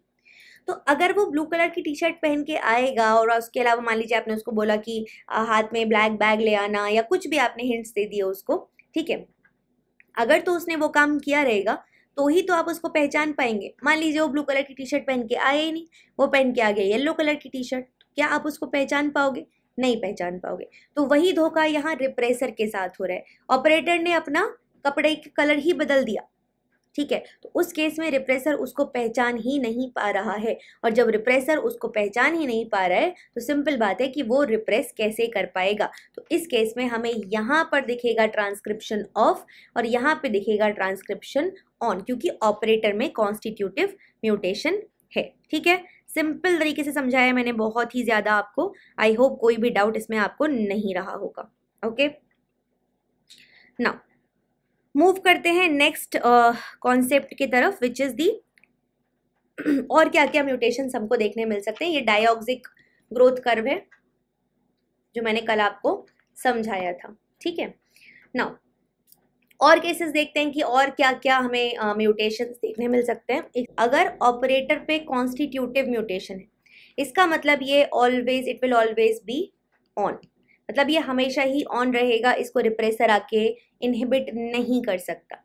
दूसरा, अगर रिप्रेसर इनएक्टिव है, रिप्रेसर में म्यूटेशन है, ठीक है, तो ये रिप्रेसर प्रोटीन जो होगी इनएक्टिव रहेगी और ये जाके, मतलब इस केस में अगर मैं ओपेरॉन के बारे में बात करूं तो ओपेरॉन विल बी ऑन, इस केस में भी ओपेरॉन ऑन ही रहेगा, ठीक है। अगर रिप्रेसर जो है वो सुपर रिप्रेसर बन चुका है ना, तो इस केस में इंड्यूसर चाहे तुम दो चाहे ना दो, है ना, इंड्यूसर का कोई भी इफेक्ट यहाँ पर हमको नहीं दिखाई देगा। अगर सुपर रिप्रेसर यहाँ बन चुका है तो इंड्यूसर का कोई भी इफेक्ट हमको दिखाई नहीं दे पाएगा, ठीक है, सिंपल सिनेरियो हो जाएगा। ओके, नेक्स्ट आता है यहाँ पर, अगर प्रमोटर में म्यूटेशन हो, प्रमोटर में म्यूटेशन होगा तो आरएनए पॉलीमेरेज ही बाइंड नहीं कर पाएगा, वो बाइंड नहीं कर पाएगा, ओपेरॉन वापस से ऑफ ही रहने वाला है, ठीक है। अगर जीन्स में म्यूटेशन हो Z-Y-, ठीक है, तो इस केस में ये जो प्रोटीन्स हैं इनका फॉर्मेशन नहीं होगा, ओपेरॉन अगर हम बोलेंगे ऑन रहेगा भी, लेकिन ये प्रोटीन्स जो हैं वो नहीं बनेंगी, ठीक है। समझ में आ गया होगा सबको, बेसिक म्यूटेशन आपके टाइप्स हैं ये, है ना, इसमें कुछ भी ऐसा नहीं बताया। फॉर एग्जाम्पल, अगर मान लीजिए मैं आपको एग्जाम्पल के साथ बताऊं, मान लीजिए ये सिनेरियो है, ठीक है, यहाँ पर अब रिप्रेसर है, प्रमोटर है, ऑपरेटर है, Z-Y-A, लेकिन Z- है यहाँ पे, तो क्या होगा कि चीज़ें तो आएंगी, मतलब रिप्रेसर प्रोटीन बनी, लेकिन क्योंकि यहाँ पर लैक्टोज प्रेजेंट था, लैक्टोज प्रेजेंट था, तो ये जाके लैक्टोज से बाइंड कर जाएगा या लैक्टोज इससे बाइंड कर जाएगा, और ये जाके ऑपरेटर से बाइंड नहीं करेगा। ट्रांसक्रिप्शन तो ऑन रहेगा, लेकिन ये जो प्रोटीन है ये नहीं बनेगी। क्यों नहीं बनेगी? बिकॉज इसमें क्या है, म्यूटेशन है, या फिर कुछ डिफरेंट प्रोटीन बन सकती है, जिस तरीके का म्यूटेशन हो, अगर कोई प्रोटीन बन सकती है वहाँ पे, तो वो प्रोटीन बन जाएगी, not the beta galactosidase. Beta galactosidase जो हमको जहाँ पे चाहिए था वो नहीं बन पाएगा। तो जिस भी जीन में म्यूटेशन है उसके हिसाब से वहाँ काम होता है, बस कुछ चीज़ें डिफरेंट है, जैसे कि OC एंड आर के केस में अगर मीरो डिप्लॉइड सिनेरियो होगा तो वो दूसरे के पास जा सकता है, दूसरा वाला जो एक्टिव वाला है, ठीक है, क्योंकि ये सिस और ट्रांस दोनों मैनर में एक्ट करते हैं। सिमिलरली ऑपरेटर कॉन्स्टिट्यूटिव, तुम कोई भी रिप्रेसर लेकर आ जाओ, कोई इंड्यूसर हो ना हो उसको फर्क नहीं पड़ता, वो ऑन ही रहने वाला है, ठीक है। तो ये हो गया आपका, जितने भी मीरो डिप्लॉइड कंडीशंस यहाँ पर बन सकती थी वो सब मैंने आपको यहाँ पर बता दी हैं। देख लेते हैं और कुछ बचता है क्या आपका यहाँ पे समझने के लिए, otherwise we'll move towards the questions, ठीक है। थोड़े से सवाल देख लेते हैं फटाफट से आपके इसके सिनेरियो में।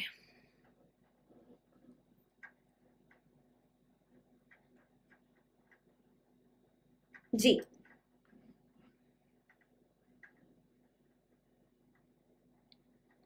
फटाफट से मुझे इस क्वेश्चन का आंसर दीजिए, बहुत ही सिंपल सवाल है। देख लेते हैं क्वेश्चन।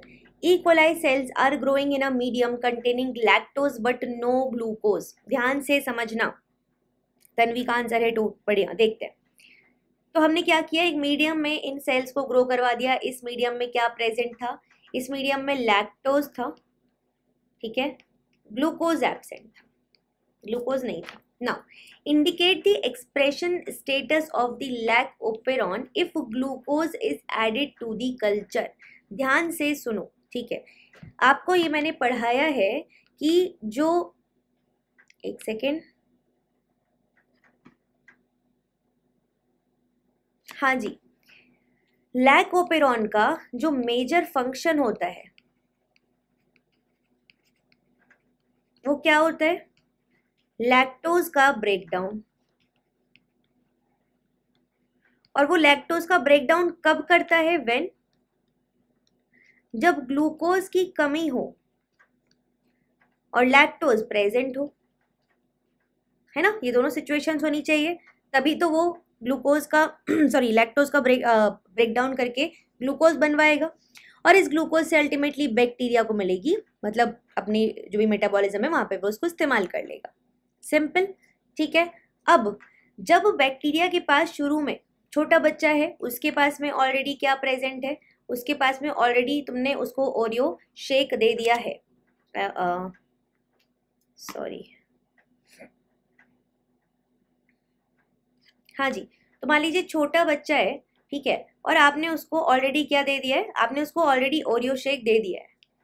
तो अगर आपने उसको ओरियो शेक दे दिया है तो वो क्यों डिमांड करेगा कि तुम मुझे पहले ओरियो बिस्किट लेकर आओ, फिर तुम उसको मतलब मिक्सर में उसको ग्राइंड करो, उसका शेक बनाओ? नहीं, रिक्वायरमेंट ही नहीं है। तुमने उसको शेक दिया, he is very happy, the person, the child is very happy. Similarly bacteria के साथ में अगर आपने उसको पहले ही ग्लूकोज दे दिया तो वो लैक्टोज के ब्रेकडाउन की क्यों कोशिश करेगा, है ना। तो वो लैक्टोज ब्रेकडाउन कर रहा था कब, जब ग्लूकोज एब्सेंट था या बहुत कम था। जब ग्लूकोज मिल जाएगा तो वो लैक्टोज का ब्रेकडाउन का काम कम कर देगा, और लैक्टोज के ब्रेकडाउन का काम हो कहाँ रहा है, ये काम लैक्टोपेरॉन के थ्रू हो रहा है। मतलब लैक्टोपेरॉन का भी अमाउंट जो है वो कम हो जाना चाहिए। समझ में आ गया। तो अब जो आंसर आ रहे हैं नितिन, रुखसार, प्रतिभा एंड एवरीवन, अब आपके आंसर आ रहे हैं option number 1 is the correct answer according to you and according to me as well, ठीक है। डिक्रीज्ड एक्सप्रेशन होगा लैक्टोपेरॉन का। नेक्स्ट क्वेश्चन, एक और सवाल है आप लोगों के लिए, फटाफट पढ़ लीजिए। और अगर आपको वीडियोस पसंद आती है, आपको पता है ऐसे मैराथन सेशंस हम आपके लिए लेकर आते रहते हैं। हमने सेल साइकिल का कर लिया, लैक्टोपेरॉन कंप्लीट हो गया। नेक्स्ट टॉपिक हम बहुत जल्दी एक पैसा पढ़ेंगे जहाँ से क्वेश्चंस आते हैं, ठीक है। तो मेक श्योर करो कि चैनल को सब्सक्राइब कर लो, और वीडियोस पसंद आती हैं तो लाइक करने में बिल्कुल भी कंजूसी नहीं करनी चाहिए आपको, ठीक है जी।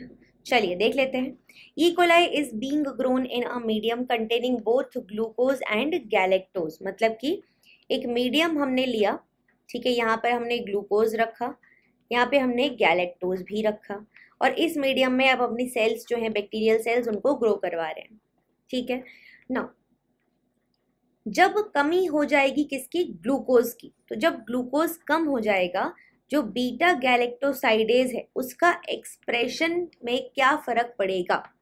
अगेन घुमा फिरा के, चाहे कान इधर से पकड़ो चाहे कान उधर से पकड़ो, तुम चाहे ग्लूकोज को कम करवाओ चाहे लैक्टोज को बढ़वाओ चाहे ग्लूकोज को बढ़ाओ। देखो सिंपल है, आपको मैं छोटी सी ट्रिक बता देती हूँ। जब कभी भी आपके सामने ऐसे क्वेश्चंस आए, ठीक है, तो आपके सामने कुछ कुछ बेसिक से ऑप्शंस होंगे, ठीक है, एक सेकेंड। अगर ऑप्शन है कि ग्लूकोज का अमाउंट पहले कम था, बाद में ग्लूकोज का अमाउंट बढ़ गया है, ठीक है, तो जो लैक्टोपेरॉन है ना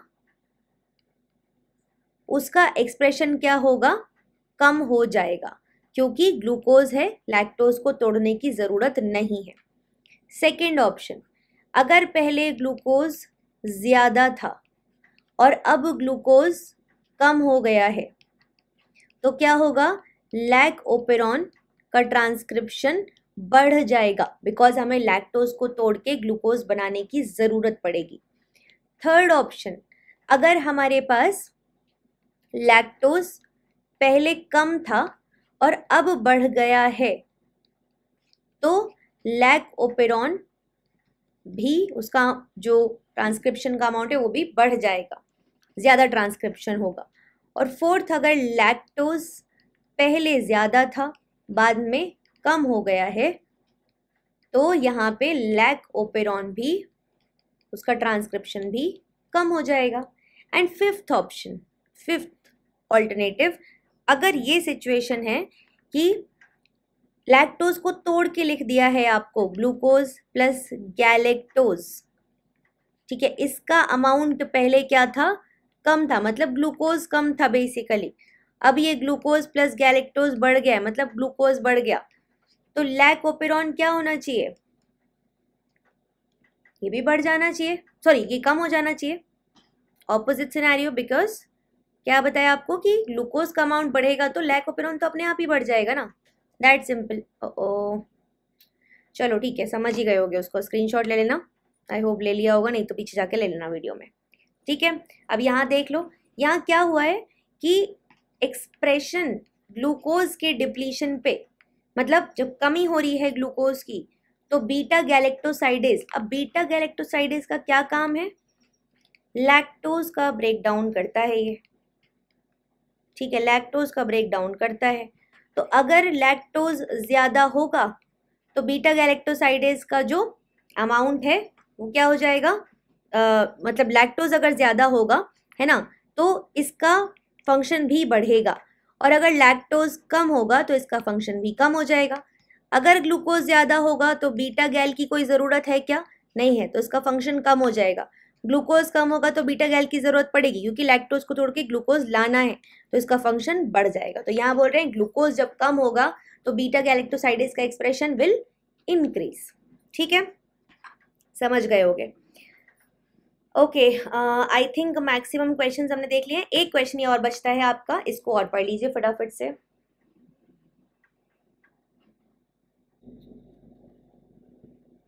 रुखसार मोटिवेशन, ओके, सभी का आंसर है option number 1 which is the correct answer. Simple क्या बोल रहा है question, if mutation in regulatory gene increases 1000 fold, मतलब कि जो रेगुलेटरी जीन है उसमें क्या हुआ, उसमें हुआ कोई म्यूटेशन, और उस म्यूटेशन के कारण क्या हुआ कि जो ऑपरेटर की, मतलब रिप्रेसर की जो ऑपरेटर से बाइंड करने की एफिशिएंसी है वो 1000 गुना बढ़ गई, 1000x तक बढ़ गई। तो उस केस में ओपेरॉन का क्या होगा, बहुत सिंपल बात है। इन जनरल भी जब रिप्रेसर एक्टिव होता है तो वो जाके ऑपरेटर से बाइंड करता है और उसको इनएक्टिवेट कर देता है, ठीक है, या ऑफ कर देता है। अब इस केस में जहाँ पे उसकी एफिशिएंसी 1000 गुना बढ़ गई है, आपको लगता है वो कोई एक्सप्रेशन करने देगा, उसको नहीं करने देगा, अनलेस ऑपरेटर में खुद में कोई कॉन्स्टिट्यूटिव म्यूटेशन हो, बट वो तो है ही नहीं, वो हमको वैसा कुछ नहीं बताया क्वेश्चन में, सिर्फ रिप्रेसर की एफिशिएंसी बढ़ाई है, तो सिंपल बात है वो काम करेगा जो वो करता है, रिप्रेस करवा देगा ओपेरॉन को। तो no expression of operon genes, option A will be the correct answer. Sohan, Pratibha and everyone जिन्होंने भी ऑप्शन ए दिया है, बहुत बढ़िया, ये आपका करेक्ट आंसर है। ठीक है, तो ये आपका खत्म होता है आज लैक ओपेरॉन का टॉपिक पूरा का पूरा। अब आपसे जितने भी क्वेश्चंस यहाँ से आएंगे वो सब बन जाएंगे। ठीक है, एक और छोटा सा कॉन्सेप्ट बचता है, वो और बता देती हूँ मैं आपको, just a second, give me a moment. तो ये बेसिकली इंड्यूसर के बारे में एक लास्ट कॉन्सेप्ट है जो बचता है, वो और बता देती हूँ। ठीक है, इस कॉन्सेप्ट के हिसाब से बड़ा सिंपल बात है कि पहला आ जाता है नेचुरल इंड्यूसर, दूसरा आ जाता है ग्रेजुएटस इंड्यूसर, जो भी है उसको बोलोगे आप, बोल लेना। ठीक है, तो जो नेचुरल इंड्यूसर है, या इसको हम एंटी रिप्रेसर भी बोलते हैं, मतलब कि एलो लैक्टोज, क्योंकि रिप्रेसर से जाके बाइंड करता है, उसकी एक्टिविटी को कम करवा देता है।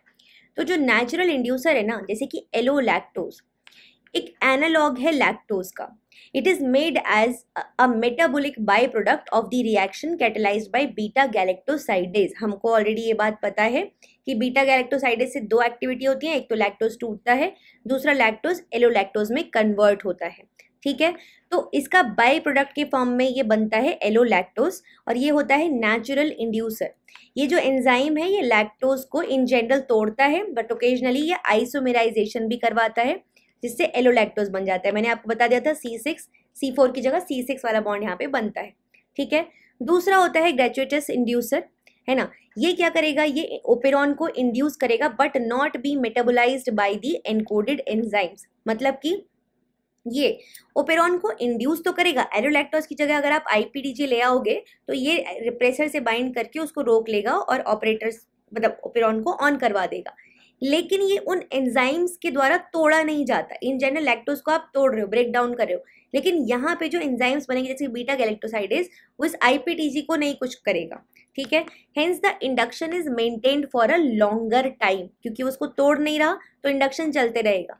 One of the most common usages once used in the laboratory is a synthetic analog of lactose, जिसको कि हम IPTG बोलते हैं, isopropyl thiogalaktoside। In this compound the beta galactosidic जो linkage है is to a thiol, ठीक है, which is not an efficient substrate for beta galactoside, जैसे कि मैंने बताया सिंपल शब्दों में। ठीक है, ये साइंस के शब्दों में लिखा है, मैं आपको सिंपल लेमैन लैंग्वेज में बता रही हूँ। बीटा गैलेक्टोसाइडेज IPTG को नहीं तोड़ता। जैसे कि बीटा गैलेक्टोसाइडेज लैक्टोज को तोड़ देता है। इसीलिए क्योंकि ये टूटता नहीं, तो अगर ये प्रेजेंट है तो बहुत समय तक ये इंड्यूस करता रहता है। तो अगर नेचुरल पूछे तो आपको पता है, एक्चुअल पूछे तो लैक्टोज हो जाएगा, और अगर ग्रेटुइटस इंड्यूसर पूछेगा तो IPTJ हो जाएगा। ठीक है, तो ये हो गए आपके इंड्यूसर्स भी खत्म, और हमारा जो लैक ओपेरॉन का टॉपिक है वो हो जाता है यहाँ पे खत्म पूरा का पूरा। नेक्स्ट टॉपिक कौन सा पढ़ना चाहेंगे ये आप हमको बता सकते हैं कि नेक्स्ट टॉपिक आपको क्या समझना है, कमेंट सेक्शन में बता दीजिएगा। ठीक है, I will check. Also make sure कीजिएगा कि आप किसको ज़रूर ज्वाइन कर लें, जो टेलीग्राम ग्रुप है ना उसको ज़रूर ज्वाइन कर लें, बिकॉज अगर आप उसको ज्वाइन नहीं करेंगे तो बहुत सिंपल बात है कि जो भी अपडेट्स हैं, जो PDFs हैं, मैं आज शेयर कर दूंगी शाम तक आपको PDF, ये वाली भी जो अभी हमारी क्लास हुई है। ठीक है, तो इसके PDFs, इंपॉर्टेंट चार्ट्स, ये सब आपको वहाँ नहीं मिलेंगे, और लिखा हुआ जो मेरा है उसके साथ में मैं आपको PDF दूंगी। तो मेक श्योर करेंगे कि वहाँ पर ज़रूर से ज्वाइन कर लें। कहाँ? टेलीग्राम ग्रुप पर दीपशिका गोस्वामी सर्च करो, आपको टेलीग्राम ग्रुप मिल जाएगा। ठीक है, टेलीग्राम ग्रुप पे मिलेगा बेटा। ओके, चलिए मेम्ब्रेन ट्रांसपोर्ट पढ़ना है आपको। ठीक है, मेम्ब्रेन ट्रांसपोर्ट पढ़ा देंगे। और कोई टॉपिक पढ़ना है तो बता सकते हैं, कमेंट सेक्शन में लिख दीजिएगा। ठीक है, मैं बाद में चैट बॉक्स आपका चेक कर लूँगी। ओके एवरीवन, टेक केयर, मिलते हैं आप लोगों से नेक्स्ट सेशन में, तब तक के लिए ख्याल रखिए, बाय बाय।